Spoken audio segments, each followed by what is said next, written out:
Welcome to One Word a Day. I'm Sophie, your pilot into the universe of Chinese. Let's dive in. Today's expression, 物极必反.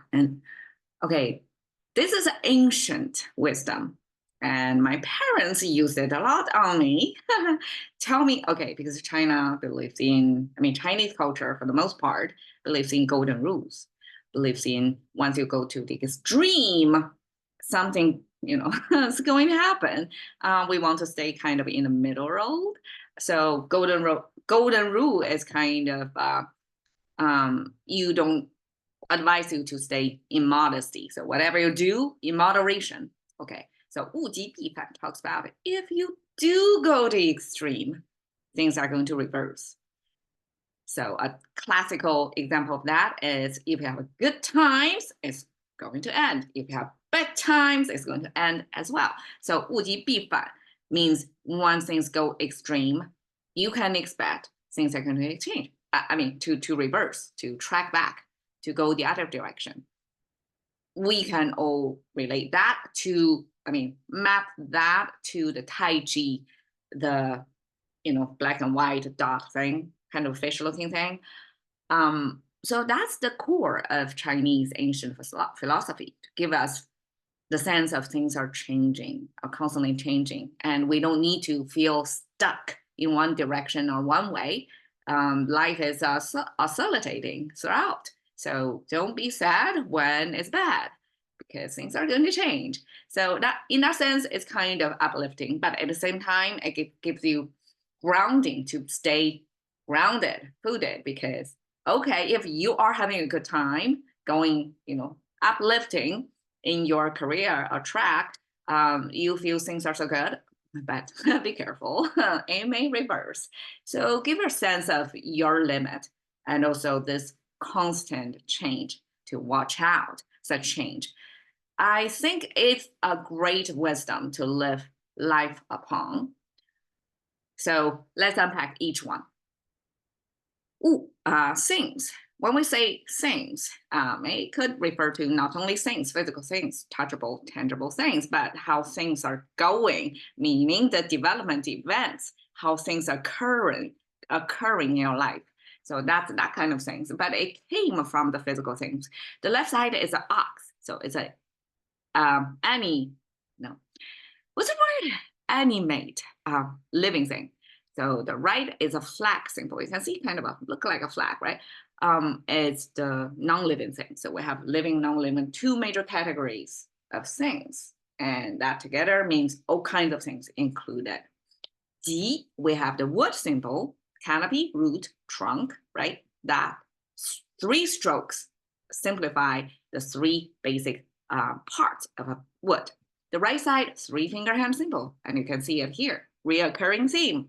And then here you can visualize it as this hand is holding the whip, or this could be an elongated person. So in any case, whether it's a whip, meaning the extension of a hand, it will try to reach or touch, or the hand is reaching out to another person. The right side means reaching. Wood, reaching. Together means the highest beam in your house. So picture ancient Oriental housing. They kind of have this roof, the tip of the roof, highest point of the roof, right? And then it goes down kind of like this with a little curl, the roof. So this highest point is this beam thing. So originally it means the beam, the highest point of the housing, but eventually means the extremist edge of things. So when things go extreme, we can expect must reverse. So this must comes from this weaponry. This is an ancient weaponry sign. Left and right means separate. So you have a weaponry there and you have a separate. According to scholars, this means the borderline marker. So picture farm fields in America, that there are fences to set up between neighbors, right? To mark yours versus my property. So this marking of borderline, it can apply to country as well, right? By putting this separation means different ownership. Then in the middle is the weaponry. Okay, isn't that a very simplified way to tell you, okay, we have different boundaries and I'm going to defend it with the weaponry. So don't mess with me. Something like that, right? And that eventually turned to must means that things have to go a certain way because there are boundaries in there. That's the logic, I think. Okay, 反 comes from this high ground symbol. This means high ground. Hand symbol and something above the hand. So here is a little bit interpretation, meaning hand symbol meaning you are holding something in your hand with this thing on top of you, right?